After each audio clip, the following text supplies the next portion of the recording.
Sociedad Española de Endocrinología acaba de publicar un documento de abordaje integral en diabetes mellitus tipo 2. Y vamos a leeros el decálogo que nos recomienda ya en la primera página. Vamos a ello. Bueno, yo lo voy leyendo, lo tenéis por aquí. Nos dice considerar terapia combinada de inicio de la elección, según comorbilidades y control glucémico. ¿Qué quiere decir?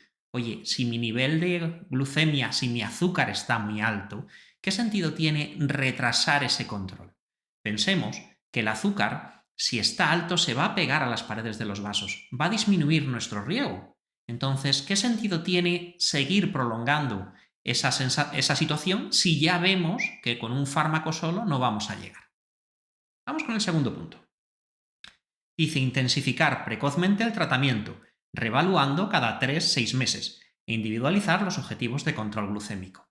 Vamos a ver si lo está controlando. Oye, si con la medicación que hemos puesto no es suficiente para controlar ese azúcar, vamos a ir intensificando. Es decir, empezamos, según veíamos en el punto primero, de una manera intensiva, tratando de controlarlo, y si aún así no es suficiente, vamos a ir dando pasos de una manera proactiva, relativamente rápido. Lo que queremos es controlarlo mejor cuanto antes. El tercer punto dice uso de terapias con beneficio cardiorrenal demostrado. La cuestión con la diabetes es que no tenemos que centrarnos solamente en el azúcar. El problema de la diabetes es que asocia una serie de problemas a nivel cardíaco, a nivel renal y en otros órganos.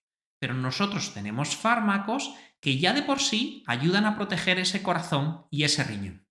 Entonces, lo primero que tenemos que plantearnos es, ¿nos sirve igual todos los fármacos? No. Oye, si tengo unos fármacos que van a tener un beneficio cardiorrenal en el corazón y en el riñón, y es una persona que me puede interesar ese beneficio, vamos a empezar con ellos. Tratamiento intensivo de factores de riesgo cardiovascular. Dislipemia, hipertensión, tabaquismo, sobrepeso y obesidad. ¿Qué es lo que ocurre? No queremos centrarnos solamente en el azúcar, porque ese problema que tenemos con el riego en la diabetes mellitus tipo 2 también ocurre por culpa de la tensión alta, también ocurre por culpa del colesterol, también ocurre por culpa del tabaco y del sobrepeso.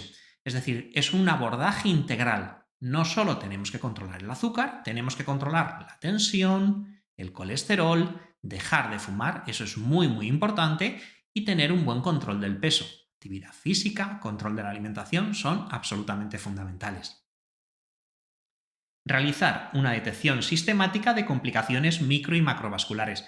Si hemos dicho que la diabetes asocia problemas de riego, oye, en el momento del diagnóstico, ¿cuánto tiempo llevaba siendo diabético y no lo sabía?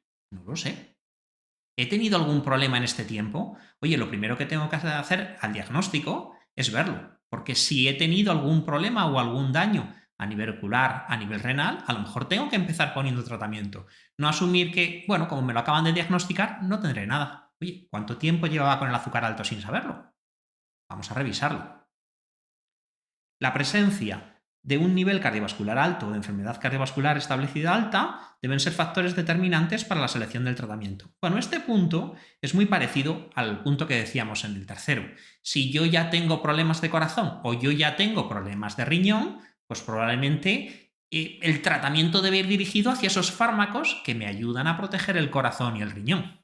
Pero ojo, no solo a aquellas personas con problemas de corazón y de riñón le voy a poner esos fármacos. Probablemente se aproveche mucha más gente, pero en esas personas especialmente tendré que hacerlo. Prescribir dieta y ejercicio en cualquier momento, adaptados según las comorbilidades y con una educación personalizada. La dieta y ejercicio son básicos, es decir, si me han diagnosticado diabetes y resulta que me sobra un montón de peso y además no me muevo, lo primero que tengo que hacer es ejercicio. Y lo primero que tengo que hacer es un control de la alimentación, bajar ese peso. Pero evidentemente el ejercicio no es lo mismo el que vamos a poner a una persona de 30 años con una diabetes tipo 2 porque pesa 120 kilos que a una persona de 70 años con una diabetes tipo 2 pues a lo mejor menos intensa o con unos problemas a nivel cardíaco, a nivel ocular. El ejercicio debe estar adaptado a los problemas, a la edad y a la situación de la persona y por supuesto a lo que esa persona desea.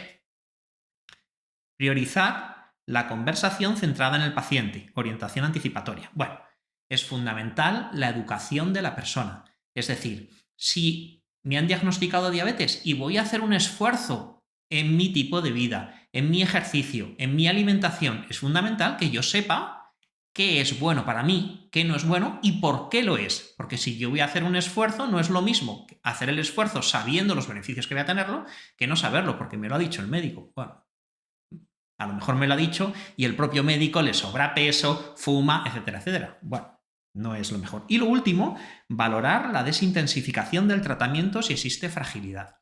Hay personas que porque son mayores, porque tienen mucho riesgo de dar bajadas, no pueden estar con tratamientos agresivos. Entonces, nosotros hemos dicho que al inicio tenemos que ser muy agresivos, tenemos que controlarlo cuanto antes. Pero a lo mejor en etapas muy avanzadas de la enfermedad o a lo mejor en personas frágiles, quiere decir personas muy mayores con mucha patología, a lo mejor tengo que moderarlo. Y niveles de azúcar un poquito más altos igual me parecen buenos siempre y cuando consiga evitar las hipoglucemias o problemas añadidos. Bueno, esperemos que os haya gustado el decálogo propuesto por la SEN, la Sociedad Española de Endocrinología, y no se os olvide seguirnos para no perderos los próximos vídeos. Hasta la próxima.